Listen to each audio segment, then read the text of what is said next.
रहे हैं headlines daily HD news. स्वयं के जन्म दिवस, स्वतंत्रता दिवस एवं जन्माष्टमी के पावन अवसर पर राष्ट्रीय राजपूत करणी सेना के राष्ट्रीय महासचिव और दहेज विरोधी इकाई राष्ट्रीय राजपूत करणी सेना के प्रदेश अध्यक्ष राष्ट्रपुत्र श्री सुरेश सिंह सोनगरा ने प्रदेशवासियों को हार्दिक शुभकामनाएं देते हुए एक खास संदेश दिया। उन्होंने कहा कि आजादी का पर्व केवल तिरंगा लहराने का नहीं बल्कि समाज में सकारात्मक बदलाव लाने का अवसर है। श्री सोनगरा इस मौके पर गुरुकुल पहुंचे और बच्चों के बीच शिक्षा व संस्कारों की महत्ता पर प्रकाश डाला।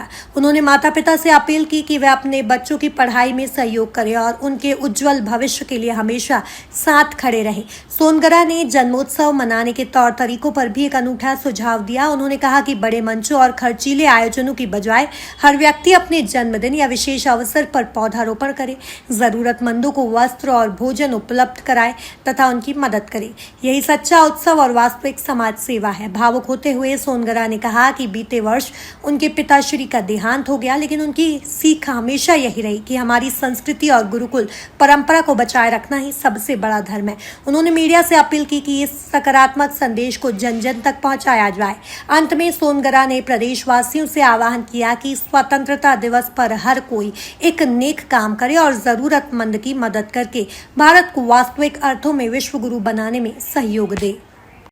15 अगस्त को देश ने 79वां स्वतंत्रता दिवस मनाया है और सबसे बड़ी खास बात जो ये है कि आपका भी जन्मदिन 15 अगस्त के दिन, और इसको आपने जो सेलिब्रेट किया है वो जरूरतमंद बच्चों के बीच में हर वर्ष आप करते हैं। क्या मन में भावना रहती है इस पर?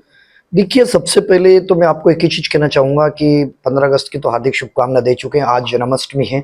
जन्माष्टमी के अवसर पे पूर्ण रूप से पूरे भारतवासियों को बहुत बहुत शुभकामना जन्माष्टमी की। जय श्री कृष्ण।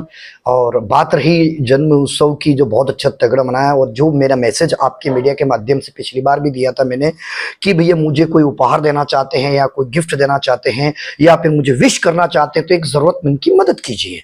केक काटते हैं, बहुत सारे लोग एंजॉय करते हैं, पब जाते हैं, दारू बहुत सारी एक्टिविटी करते हैं। मैं इसके खिलाफ नहीं हूं, मैंने ये नहीं कहा, बट ये कहता हूं कि यदि आप सक्षम हैं तो आपके जन्म उत्सव के दिन आप एक पेड़ लगाइए, कम से कम एक जरूरतमंद की मदद कीजिए, उसको भोजन करवाइए, कम से कम किसी को वस्त्र दान दीजिए। और यदि आपसे हो सके तो आप अपने जन्म उत्सव के दिन संकल्प लीजिए कि एक बच्चे की एजुकेशन आप करवाएं। ये बहुत बड़ा दान होता है, विश्व का सबसे बड़ा दान होता है। तो इसी तरह बनाता हूं और कल बहुत धूमधाम से पूरा देशवासियों ने इस बात को माना और कई अनेक जगह लोगों ने अलग अलग तरीके से अपने मेरा जन्म उत्सव मनाया, किसी जरूरतमंद की मदद की, कई जगह कई प्रांतों में मनाया गया। मुझे बहुत खुशी हुई। और रही बात आज जिन्होंने मेरे को याद किया था, कल याद किया था, उन सबका मैं आभार प्रकट करता हूं, आभार प्रकट करता हूं, आभार प्रकट करता हूं। देखो, जिन्होंने मुझे विश किया, जिन्होंने मेरे लिए इतना उत्सव मनाया, सभी का आभार प्रकट करता हूं आपको मीडिया के माध्यम से। और बस यही आशा रखता हूं कि इसी तरह से उत्सव मनाते रहे। भगवान श्री कृष्ण ने कर्म किए या फल की इच्छा मत करिए संदेश दिया है। श्री राष्ट्रीय राजपूत करणी सेना में आप राष्ट्रीय स्तर के महासचिव के पद पे, महामंत्री के पद पे कार्यरत हैं। सभी के लिए क्या संदेश है आपको? पूरे देशवासियों को कर्म ही करना चाहिए। देखिए क्या होता है, मैं किसी भी चीज के ऊपर एक बात रख लेता हूं कि श्री कृष्ण ने जीवन में शुरू से संघर्ष किया। आप सोचिए कि जो जेल से पैदा हुआ, बचपन से संघर्ष करते करते करते, बहुत सारे लोग कहते हैं कि महाभारत का युद्ध किसने जीता था। महाभारत का युद्ध, मेरी एक विचार है कि कृष्ण भगवान ने शुरू से बचपन से इतना संकट मुसीबतों को सारा देखा था, मुसीबतें देखी थी, तो उन्हें युद्ध लड़ने की जरूरत ही नहीं थी। उनकी रणनीति ने युद्ध जिता दिया था। इसी प्रकार मैं आपको कहना चाहूंगा कि प्रभु राम ने भी संघर्ष किया, कर्म को दिखाया। कृष्ण भगवान ने भी कर्म को दिखाया। तो आप कर्म की पूजा करो, कर्म करो और फल की चिंता मत करो, फल मिलेगा।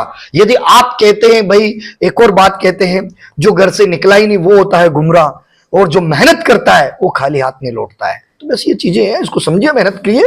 और युवाओं को एक ही बात कहना चाहूंगा, अपने टैलेंट और अपने आप पे विश्वास रखें और अपनी एजुकेशन में विश्वास रखें। जो कार्य आप बिजनेस कर रहे हो, कुछ भी कर रहे हो, उस पर कर्म करते जाइए, फल की चिंता मत कीजिए, ईश्वर आपको जरूर फल देगा। आप राजपूत हैं, किंतु उसके बावजूद भी आप हिंदुत्व को और भगवा को आगे बढ़ाने में लगातार अग्रसर है। हम आपके कार्यालय में देख रहे हैं कि पूरा भगवा रंग से रंगा हुआ दिखता है कार्यालय। क्या कहना चाहिए? देखिए, मेरे गुरु आदित्यनाथ योगी जी हैं और भगवा हमारा जो इस भगवा के लिए राजपूत का जो आपने नाम लिया, वैसे मैं राष्ट्रपुत्र भी लिखता हूँ। राष्ट्रपुत्र का अर्थ होता है सारी समाज हम में समा जाए, सारी समाज में हम समा जाएं। वो राजपूत है जिन्होंने पूरे भारतवासी के लिए, पूरी भारत के लिए 18-18 साल में सर कटवाए हमने, जब ये भगवा की ध्वज आज लहरा रहे हैं। ये भगवा की जो कद्र है ना सर, वो वही बता सकता है जिनके पूर्वजों ने बलिदान दिया है। तो हमारे तो महाराणा प्रताप जिन्होंने राष्ट्र के प्रति, जो राष्ट्र के प्रति पहले भगवा था तो उसके प्रति पूरा समर्पित रहे। अब रही बात तिरंगा की, तो तिरंगा भाई देखो, जब देश आजाद हुआ है तो देश में हमारा तिरंगा जब मिला, जब हमने केसरिया के लिए भी जान दी, तो इसलिए केसरिया का पूरा सर्वश्रेष्ठ माना जाता है तिरंगा में। जय हिंद, जय भारत। मेरा नाम सूरज सिंह सोनगरा, श्री राष्ट्रीय राजपूत करणी सेना से राष्ट्र महासचिव, श्री राष्ट्रीय राजपूत करणी सेना से देश विरोधी इकाई से प्रदेश अध्यक्ष होने के नाते अगेंस्ट बोल रहा हूं। जिन्होंने मुझे याद किया, जिन्होंने मेरे जन्मोत्सव मनाया, उनको आभार आभार आभार प्रकट करता हूं। उनके माता पिता को दंडवती प्रणाम करता हूं। जय हिंद, जय भारत। मैं हूं सोनू सूद और आप देख रहे हैं HD न्यूज। नमस्कार, मैं आशुतोष राणा। HD न्यूज के सभी दर्शकों को मेरी बहुत सारी शुभकामनाएं। हाय, मैं हूं दीपिका सिंह और आप देख रहे हैं HD न्यूज। हाय, मैं हूं बिंदु दारा सिंह और आप देख रहे हैं HD न्यूज।